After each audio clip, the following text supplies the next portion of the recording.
Joined by the Ontario Solicitor General, Michael Kerzner. Sir, thank you so much for joining us. You've got a spring justice bill that's got a lot of points to it and components to it that I think a lot of people have been clamoring for. So thank you for joining us, and let's jump right in. What are some of the key aspects of the spring justice bill? Well, Ben, it's great to be with you, and please let me just say how much I have appreciated working right alongside your sister Caroline.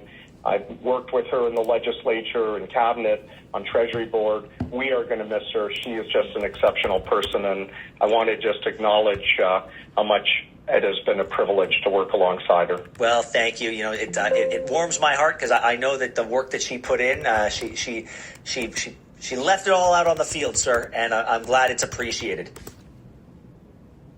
Well, it was quite amazing, and I was glad, Ben, that she was here this week and saw us introduce our new bill to protect Ontario. And I said at the news conference earlier this week, Ben, that we have been fall and spring, year after year, strengthening our public safety, making our communities safer. And when we do that, we've noticed that there has been an uptick on people that want to invest. We've seen entrepreneurs that want to see their ideas come forward. And and this week was a great week, and we've got a lot of great pieces in our spring bill. Yeah. So one of them is targeting drug use on transit. So how is this drug use going to get targeted, and how is it going to get dispatched? Well, thanks, Ben. You know, when we looked at how we wanted to clean up our parks last year, and we gave our police extra authority that if they see open drug use on parks, that they can take action, as parks are for people. Yep. When people look at transit, we want to make sure that those transit riders are safe. And what we've done is we're going to change the authority to the special transit constables in Toronto and in Ottawa and on the GO Metrolinx transit, so that if they see somebody carrying on with open drugs, being a disturbance with open drugs, they will get them to stop. If they don't stop, they'll ask them to leave at the next stop or escort them out or make an arrest. And we know that when we help transit users feel safe, that will be a much better experience. And we had great success at the parks. You know, Ben, we're going to have great success on transit, cleaning up that too. Another thing that what people look at when they see it, they think, wow, how have things fallen so far, and it's evidenced in retail theft. You know, we see the videos of people just openly stealing, flaunting the law, and taking from the LCBO, for example. At the beginning of this hour, I recounted the story of your boss, the premier, doing a citizen's arrest for somebody who was trying to steal from Home Depot last summer. So it's a problem that affects so many of us. What are you going to be doing about retail theft? Well, it's a $9 billion a year problem in Ontario, which is huge. We're doing a number of things, Ben. We're going to see if we can set up, and I think we will, these dedicated prosecution teams that my colleague, the Attorney General, will oversee, so that there's dedicated prosecution teams for organized retail theft. What I'm going to do as Solicitor General is we're going to change the Private Security and Investigation Services Act. Those are the acts that allow and regulate and standardize security guards. We haven't dusted this off in over 20 years. We're going to modernize it. We're going to make sure it improves public safety standards, and we're going to ensure that the skills that a person who's a security guard better aligns to the job that they have. And there's another thing that's very important. We're going to explore adding more automated license plate readers, Ben, which are currently used by the police to fight people on the street who are breaking the law or speeding. We think those pieces of technology have a great role to play also in the malls. And we've met with Cadillac Fairview and other mall owners to encourage them that that's another piece of technology. We're exploring all options, and we're not going to stop. And we've been working very, very close with the Retail Council of Canada. That's a great stakeholder. But we're going to tackle it. We've tackled parks.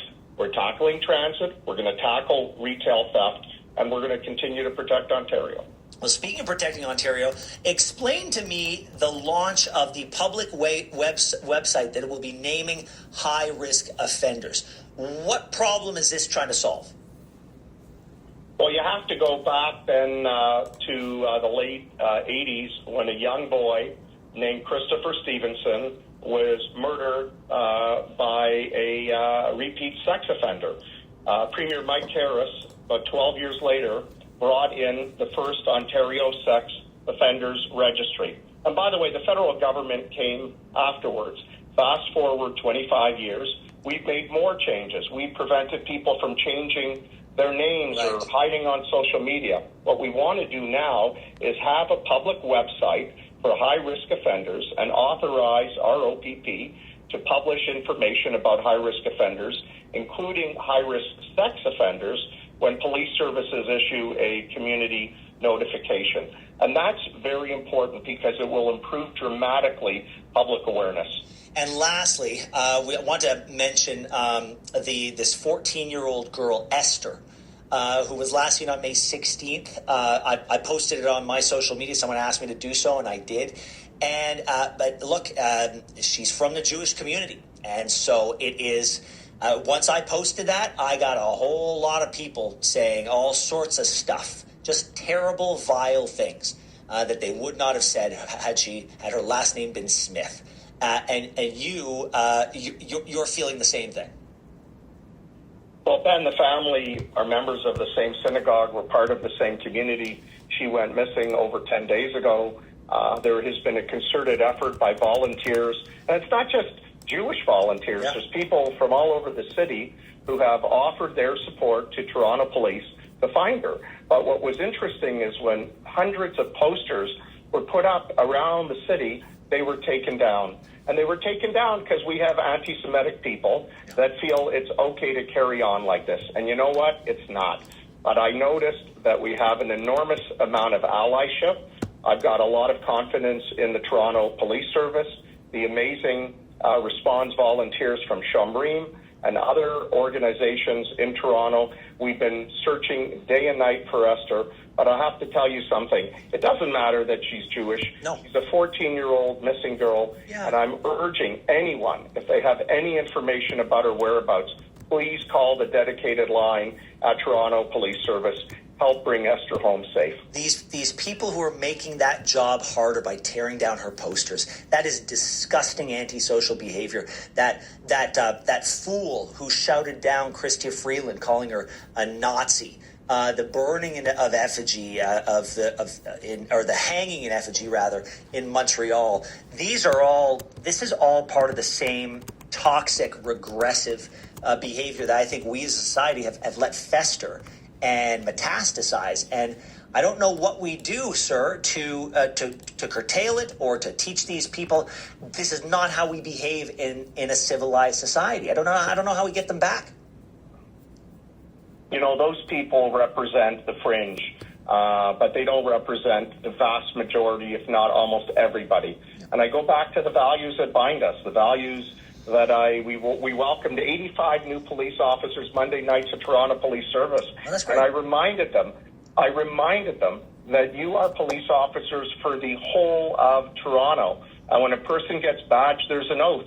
And we have some incredible people coming forward. But Ben, I'm gonna tell people that you know, whether any form of hate is unacceptable, I'm going to go to what binds us in Ontario. There's an enormous goodwill of people that are coming forward to find Esther. And if it's anybody else who's missing, we have a duty as a community, as a province, to come forward. And that's how we bind ourselves one to another. But I want to thank you for mentioning Esther. Again, I urge anybody, if you have any clues, any information that needs to be shared, please call Toronto Police so Esther can come home.